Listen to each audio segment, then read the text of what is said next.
Je suis très heureux d'être parmi vous aujourd'hui à Étaples, dans cette région que je connais bien, parmi celles et ceux qui depuis plusieurs semaines sont à pied d'œuvre pour permettre aux lignes de montage de tenir, repartir et notre industrie automobile de redémarrer pleinement. Et je veux vraiment vous féliciter pour tout le travail qui a été conduit durant ces semaines difficiles où nous avons dû décider du confinement pour des raisons sanitaires et où vous avez su établir les protocoles sanitaires pour que l'activité se poursuive sur ce site avec beaucoup de contraintes, avec des réductions substantielles, et je vous en remercie. L'automobile mondiale traverse une crise profonde, ce depuis plusieurs mois. Nous avons un ralentissement de l'activité qui est observé depuis la fin de l'année 2019, qui est lié à plusieurs facteurs et qui a touché plusieurs marchés et qui, des constructeurs à l'ensemble des sous-traitants, avait commencé à beaucoup affecter toute la filière. D'autre part, l'automobile mondiale et donc française a traversé des transitions profondes. La transition de l'électrique, celle aussi du véhicule autonome qui nécessite de l'innovation, des changements profonds dans les manières de produire et des transformations très profondes, un vrai choc d'innovation dans notre industrie. Puis, troisième phénomène, ce fut la crise liée au Covid-19. La crise sanitaire que nous venons de vivre a porté en effet un coup d'arrêt massif et brutal à notre filière automobile, en France, en Europe, à travers le monde, avec des rythmes différents, la Chine ayant été touchée d'abord, puis étant repartie, les États-Unis étant touchés près l'Europe, mais très fortement. L'approvisionnement s'est arrêté, parfois, raréfié partout. Les usines se sont, dans de nombreux cas, arrêtées. Le secteur a connu une baisse d'activité en moyenne de plus de 80%. C'est sans précédent, hors temps de guerre. Les concessions ont fermé, les Français confinés ont cessé d'acheter et les ventes d'automobiles ont, elles aussi, chuté de 80%. Ce qui signifie qu'aujourd'hui, il y a plus de 400 000 véhicules sur le marché français qui auraient dû être vendus, qui ne l'ont pas été durant les dernières semaines. Nous serons à fin juin, vraisemblablement, à environ 500 000 véhicules invendus par rapport à la saison précédente. C'est du jamais vu pour ce secteur qui représente près de 16% du chiffre d'affaires de notre industrie, 4 000 entreprises, près de 400 000 salariés, si je prends l'ensemble de l'aval et des services, près du double. Un secteur qui incarne aussi le génie de notre nation. Notre pays ne serait pas le même sans ces grandes marques, Renault, Peugeot, Citroën, sans tous les modèles passés et actuels et l'ensemble des équipementiers qui rendent possible ces marques, comme elles rendent possible aussi toutes les grandes marques internationales. Et être ici, sur ce site de Valeo, en est l'exemple parfait au sein d'une entreprise qui, durant les 10 dernières années, a su tout à la fois diversifier très profondément l'ensemble de ses clients à travers le monde, en renforçant son empreinte industrielle en France. Mais le défi de l'automobile, c'est un défi de l'identité française, c'est un défi pour l'identité de cette région des Hauts-de-France, où cette industrie joue un rôle particulier, et c'est un défi pour l'emploi et la situation économique et sociale de notre pays. Face à cette crise inédite, notre première réponse a été de préserver les femmes et les hommes, les entreprises et le savoir-faire. Le secteur automobile a ainsi largement bénéficié des mesures d'urgence mises en place par le gouvernement, et je veux remercier le ministre de l'Économie et des Finances, la ministre du Travail, qui ont été particulièrement mobilisés sur ces aspects. 1500 sites industriels du secteur ont ainsi demandé la mise en place du chômage partiel pour 250 000 salariés. Ce sont autant de situations de chômage définitif que nous avons évitées dans cette période. C'est un soutien de plusieurs centaines de millions d'euros. 300 millions d'euros de prêts garantis par l'État ont été accordés aux entreprises du secteur. La nation a donc répondu présent en soutien à l'ensemble de ces entreprises, comme je l'avais dit à nos concitoyens dès le mois de mars, quoi qu'il en coûte. Et nous continuerons à le faire puisque pour éviter les défaillances, des aides apportées dès le mois de mars continueront à être utilisées, notamment en ce qui concerne l'activité partielle. Ce n'est pas suffisant cependant car il nous faut non seulement préserver mais aussi transformer pour faire face aux défis que j'évoquais. Il nous faut penser et construire l'après. Notre industrie est confrontée à des défis majeurs qui, comme je le disais, étaient là avant le Covid-19. Et il nous faut trouver aujourd'hui à la fois les moyens de défendre notre tissu industriel sur toute la chaîne de valeur, relancer la machine et déstocker et préparer demain. Et l'après dans l'industrie automobile, c'est le monde de la motorisation électrique. L'après dans l'industrie automobile, ce sont les véhicules autonomes. Et c'est bien cette avant-garde que notre pays doit incarner. Mais l'après se prépare dès maintenant dans la consolidation de notre tissu industriel. Et nous ne saurions embrasser les défis de demain si nous laissons des entreprises, petites ou grandes, des constructeurs comme leurs sous-traitants, tomber dans la période difficile que nous sommes en train de vivre et que nous allons vivre durant les prochains mois. Pour ce faire, nous nous devons d'être unis. Constructeurs, l'ensemble des sous-traitants et leurs salariés, l'État bien entendu, avec plusieurs objectifs. Faire en sorte qu'aucun modèle produit en France ne quitte le territoire français en production. Et donc avoir une ambition clairement défensive qui est de défendre notre tissu industriel, de nous battre pour aider l'ensemble des salariés du secteur et de leurs employeurs. Ensuite, augmenter la valeur ajoutée produite en France. Ça veut dire mettre notre industrie automobile au cœur du défi de la modernisation, de l'électrique et de l'autonome. Et bien évidemment, cela veut dire aussi porter cette ambition écologique en maximisant les activités en France sur ces secteurs, en particulier électriques. Et je veux saluer le travail conduit par la ministre des Transitions, le ministre de l'Économie et des Finances avec l'ensemble du secteur, afin de nous mettre d'accord sur un objectif mobilisateur. Faire de la France la première nation productrice de véhicules propres en Europe, en portant à plus d'1 million par an sous 5 ans la production de véhicules électriques, hybrides rechargeables ou hybrides, et de consolider en parallèle notre empreinte industrielle. C'est tout le sens du plan de soutien et de relance décidé avec l'ensemble justement de la plateforme automobile que je souhaite vous présenter aujourd'hui. Un plan historique face à une situation historique et terriblement difficile que notre pays va avoir à affronter. Ce plan, il se tient en 3 axes. Le premier axe d'action de ce plan, c'est le soutien de la demande.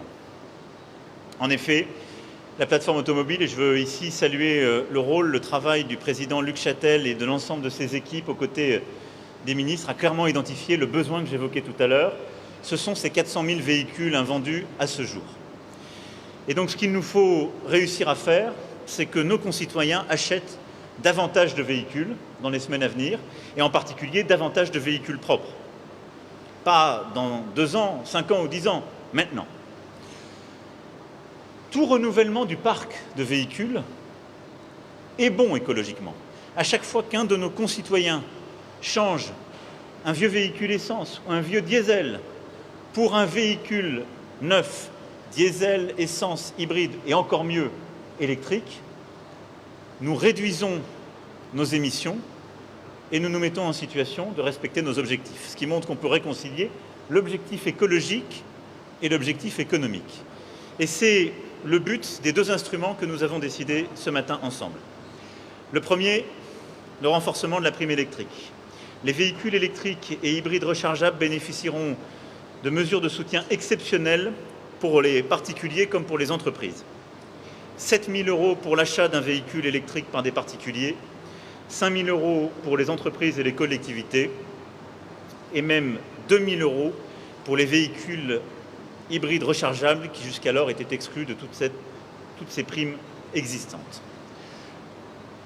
On parle de ces montants et même plus, puisque pour les personnes qui vivent ou travaillent dans des zones à faible émission, la prime pourra être bonifiée. Et parce qu'il ne peut y avoir de véhicules électriques sans système de recharge, nous accélérerons également le déploiement des bornes électriques sur tout le territoire pour atteindre dès 2021 l'objectif des 100 000 bornes qui était initialement fixé pour 2022.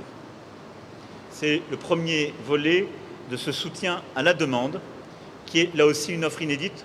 Aucun autre pays européen n'a un système de soutien aussi ambitieux pour les véhicules électriques et hybrides, et aussi ambitieux, exclusivement financé par l'État. Le deuxième volet, c'est la prime à la conversion exceptionnelle que nous avons décidée, qui est une véritable prime de relance, qui va permettre pour l'achat de véhicules diesel et essence dernière génération, hybrides et électriques, de faciliter pour plus des 3/4 des Français l'achat en apportant cette aide, avec là aussi beaucoup de simplicité. Les 3/4 des Français seront éligibles, il suffit d'avoir un revenu fiscal de référence inférieur à 18 000 € net. Un particulier qui met au rebut son véhicule polluant, diesel ou essence, pour un véhicule plus propre, neuf ou d'occasion, dans toutes les catégories que je viens d'évoquer, sera aidé à hauteur de 3 000 € par l'État et même 5 000 € s'il s'agit d'un véhicule électrique. Ce dispositif, là aussi exceptionnel, sera disponible à partir du 1er juin pour les 200 000 achats à venir. Ce qui veut dire que cette offre exceptionnelle commencera le 1er juin pour 200 000 véhicules, pour aider ainsi l'ensemble des constructeurs et des concessionnaires à déstocker, mais ne sera valable que pour les 200 000 véhicules vendus dans ce cadre et à la suite de cette annonce. Au total, c'est un effort de plus de 1 milliard d'euros que consent ainsi l'État pour soutenir la demande. C'est le plan d'urgence indispensable, sans quoi nous serions amenés à avoir des constructeurs qui réduisent leur production et à avoir véritablement des volumes fortement réduits pour toute la chaîne. Le deuxième axe d'action consiste à investir pour produire en France les véhicules de demain. Continuer à investir, continuer à innover sur le sol français, c'est indispensable pour préserver notre empreinte industrielle, nos emplois et en créer de nouveaux. C'est en France que le véhicule propre qui équipera l'Europe et le monde dans les années à venir s'inventera et se produira. Des moyens financiers très conséquents seront ainsi consacrés à la modernisation des chaînes de production, à la robotisation, la numérisation, l'innovation écologique et l'industrie 4.0. Ainsi, nous allons mobiliser 200 millions d'euros de subventions pour accompagner les équipementiers, l'ensemble des entreprises sous-traitantes de la filière dans leur transformation et leur montée en gamme.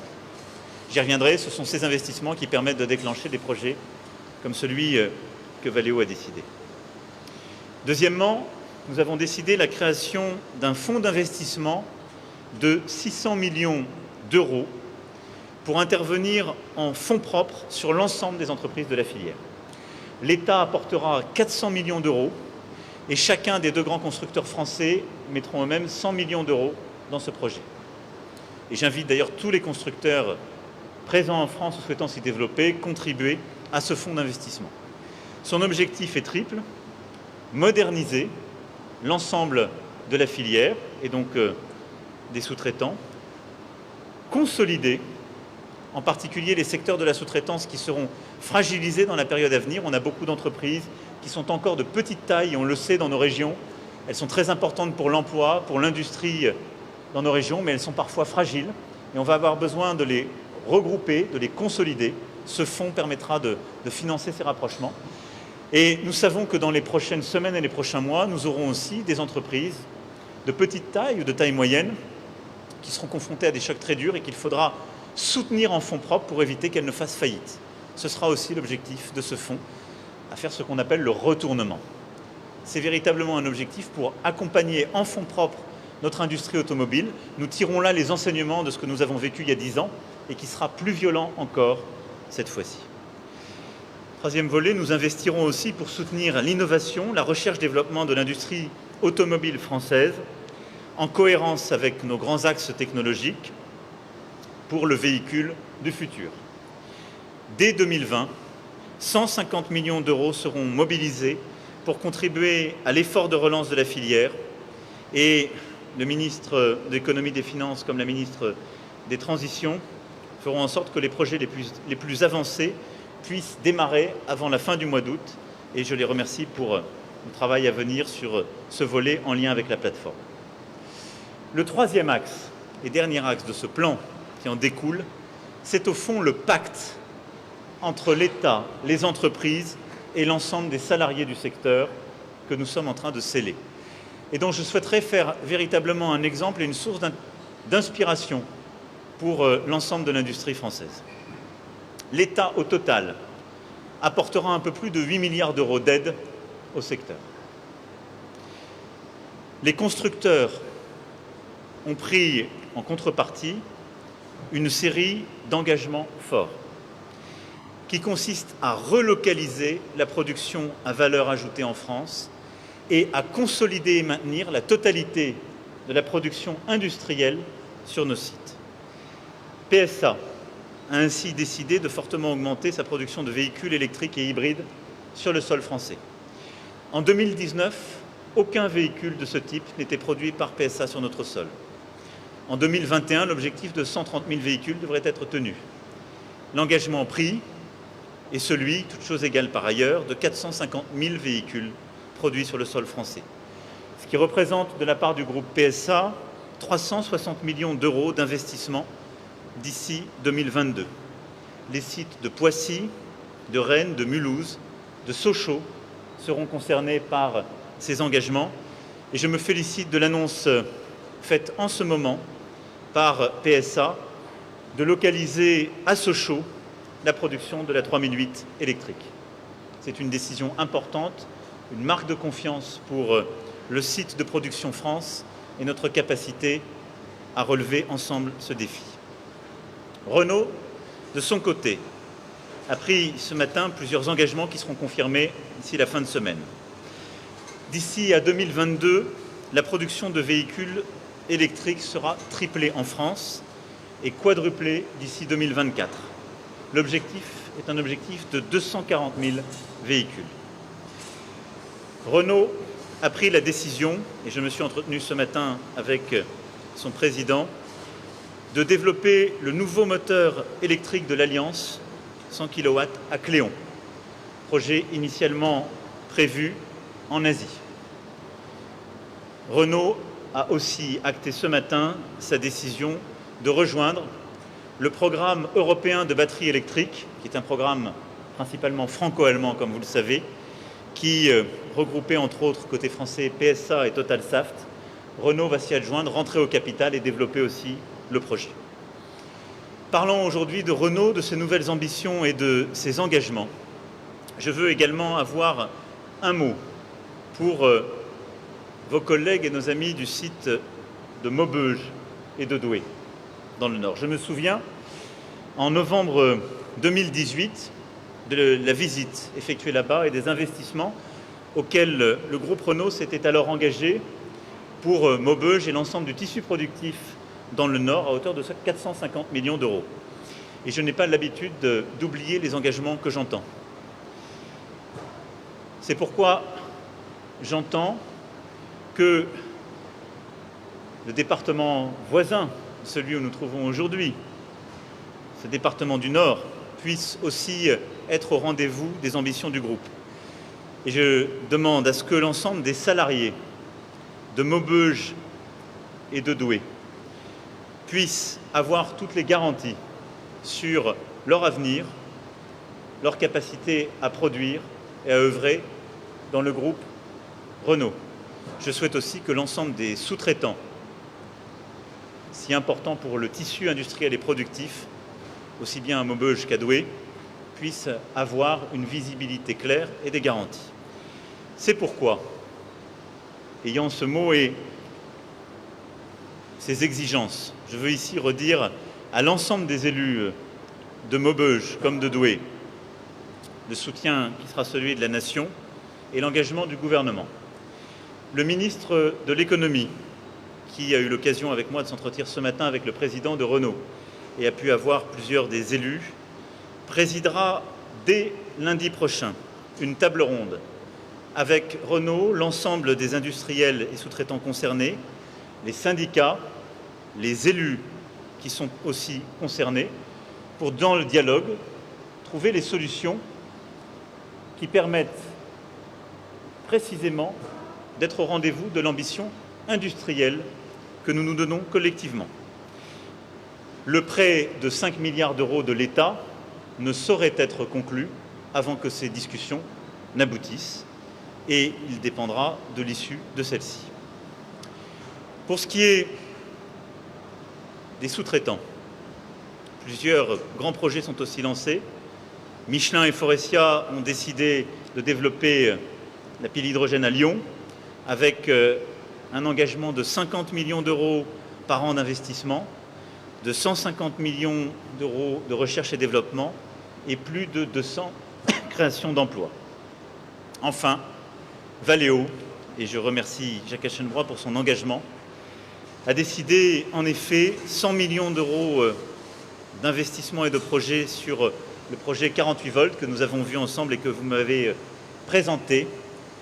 Et l'État participera à hauteur de 40% à cet investissement total. Et donc, ce seront 40 millions d'euros d'investissement de l'État dans le cadre de ce projet qui va toucher les 4 grands sites français productifs, mais au premier chef, celui d'Étaples, et qui va permettre non seulement de consolider l'empreinte industrielle et les emplois, mais je le sais aussi, de continuer à les développer, et donc de développer de l'emploi, mais également de la valeur ajoutée sur les sites français.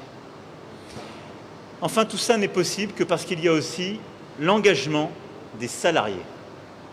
Et je veux remercier tous les salariés que j'ai pu voir aujourd'hui sur votre site, ainsi que leurs représentants, parce que vous avez su maintenir tout au long de cette crise de la production par le dialogue social, par le travail conduit entre l'entreprise et les organisations syndicales.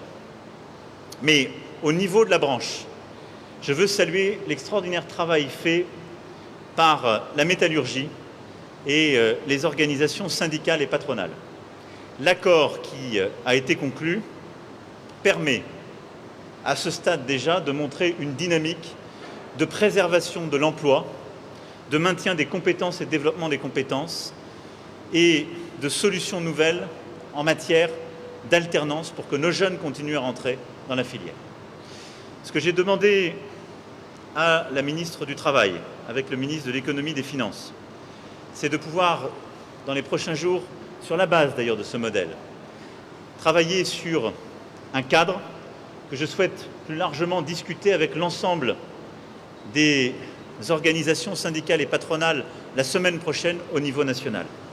Mais ce que nous allons faire au niveau de l'automobile, ce sont des accords dont la vocation est de préserver dans nos entreprises les emplois et les compétences, et de savoir faire ce que parfois nos voisins allemands ont su plus vite et mieux faire que nous, et ce que nous avons trop peu fait dans notre pays, c'est-à-dire essayer d'éviter à tout prix les plans sociaux et les faillites pour négocier au niveau de la branche et de l'entreprise des plans qui permettent d'ajuster l'activité, parfois de la réduire, d'accepter du chômage partiel, aménager des réductions d'activité avec des concessions qui sont faites par les employeurs, des concessions qui sont faites par les salariés, et la branche qui s'engage, et l'État qui s'engage pour, à certains endroits, maintenir du pouvoir d'achat, à d'autres, accélérer les compétences et utiliser justement ce temps qui est libéré par du chômage partiel, provisoire, pour réussir à former, à monter en compétences, à aller vers les nouveaux emplois ou les nouvelles qualifications qui existent dans la filière. Ce défi ne peut être relevé que par le dialogue social, que parce que nous saurons ensemble ne pas céder aux passions de la division, parfois de la démagogie, mais par la négociation concrète, savoir que nous avons tous et toutes un seul objectif, nous battre pour l'emploi et l'industrie, dans l'automobile, partout en France. Ce plan sera évidemment abondé, complété par ce que nous avons initié avec la chancelière Merkel la semaine dernière. le plan de relance franco-allemand à hauteur de 500 milliards d'euros, qui, je l'espère, donnera lieu à une réponse plus ambitieuse encore de la Commission européenne, a vocation à soutenir les secteurs, les régions les plus en difficulté dans notre Europe. Et il a donc vocation à accompagner, de même que le Green Deal européen, les ambitions que je viens d'assigner et les engagements que nous venons de prendre, la nation tout entière. Voilà, mesdames et messieurs, ce que je voulais vous annoncer aujourd'hui en remerciant à nouveau les ministres, l'ensemble du secteur de l'automobile, ses industriels, ses salariés. Il s'agit d'un plan de défense de notre emploi industriel qui va être confronté à l'une des plus graves crises de son histoire. Il s'agit d'un plan de souveraineté industrielle automobile qui a vocation à relocaliser de la valeur ajoutée et à nous battre pour que la valeur ajoutée et les secteurs d'avenir se fassent en France. Et il s'agit donc bien d'un plan d'avenir de l'automobile du XXIe siècle. Je vous remercie pour votre engagement, pour les choix faits, mais il nous reste encore, comme vous l'avez compris, énormément de travail et beaucoup d'engagement à avoir. Merci beaucoup. Merci pour votre attention et votre engagement.